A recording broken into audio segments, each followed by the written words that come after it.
electric field intensity due to uniformly charged spherical shell। एक समान रूप से आवेशित गोलीय कोश के कारण किसी बिंदु पर विद्युत क्षेत्र की तीव्रता। स्फेरिकल शेल मतलब होलोस्फीयर, हिंदी में इसको खोखला गोला भी कह सकते हैं।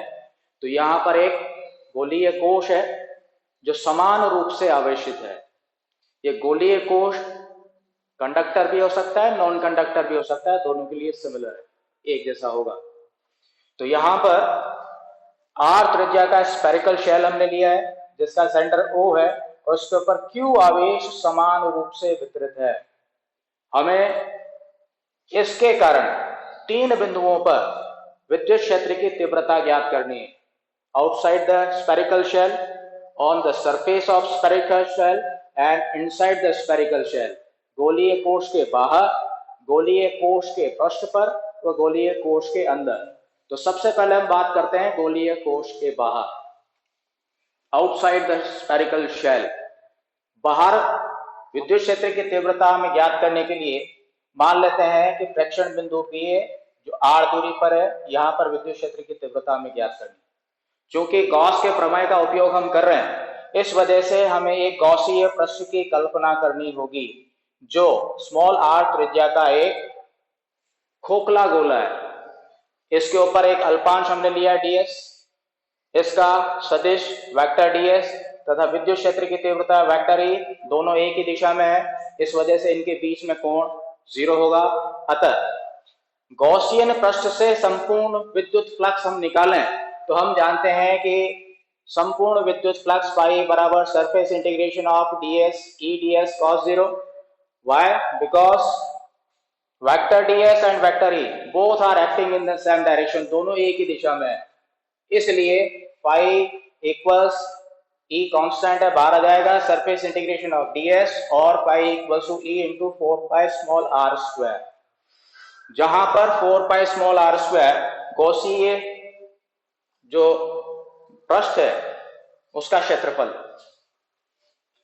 गॉस के प्रमेय की बात करें तो गॉस के प्रमेय से हम जानते हैं कि pi equals to Q upon epsilon naught. Q वो आवेश है जो इस गोलीय पृष्ठ के ऊपर समान रूप से वितरित है। तो समीकरण 1 व 2 से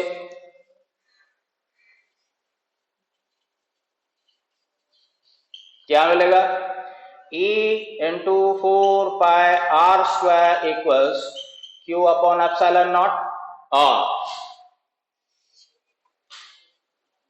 E equals 1 upon 4 pi epsilon naught Q upon r square.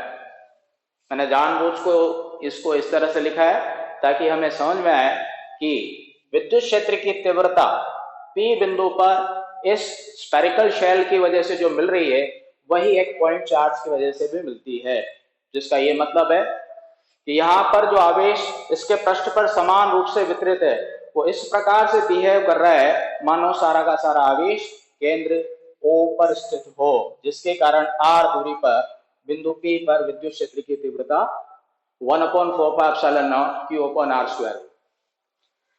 चूंकि हम जानते हैं पृष्ठीय आवेश घनत्व सिग्मा बराबर आवेश बटा क्षेत्रफल, तो यहां पर क्षेत्रफल स्फेरिकल शेल का हमें लेना है तो 4 पाई कैपिटल R स्क्वायर होगा, इसलिए Q बराबर sigma into 4 pi capital R square होगा।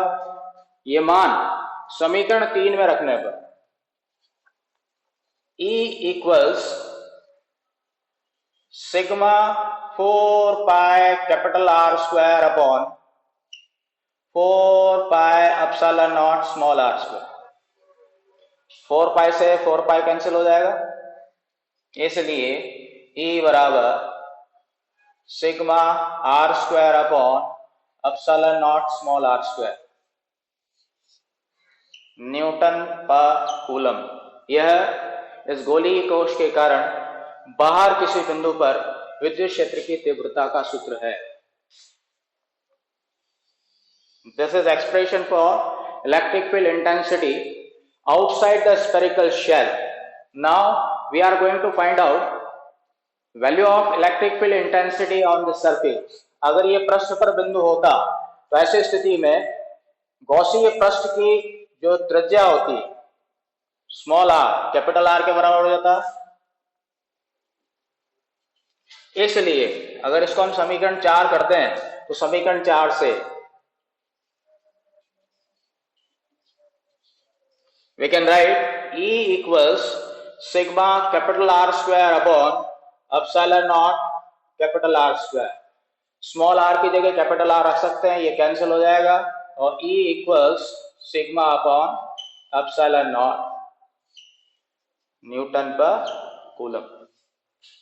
ना तीसरा है इनसाइड द स्फेरिकल शेल।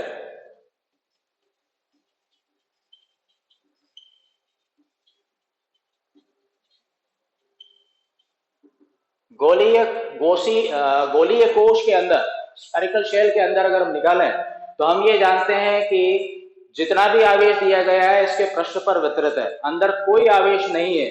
अतः अंदर कोई आवेश नहीं होने के कारण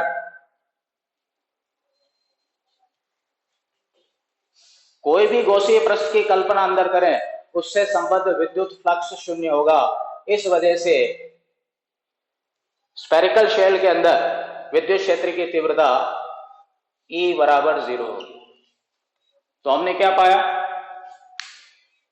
कि केंद्र से लेके अंदर की ओर E बराबर 0, सरफेस के ऊपर पृष्ठ के ऊपर E बराबर sigma upon epsilon naught newton per coulomb, और इसके बाहर E बराबर sigma R square upon epsilon naught small r square. तो अगर एक ग्राफ प्लॉट किया जाए विद्युत क्षेत्र की तीव्रता और दूरी के बीच में तो इस प्रकार का ग्राफ हमें मिलेगा।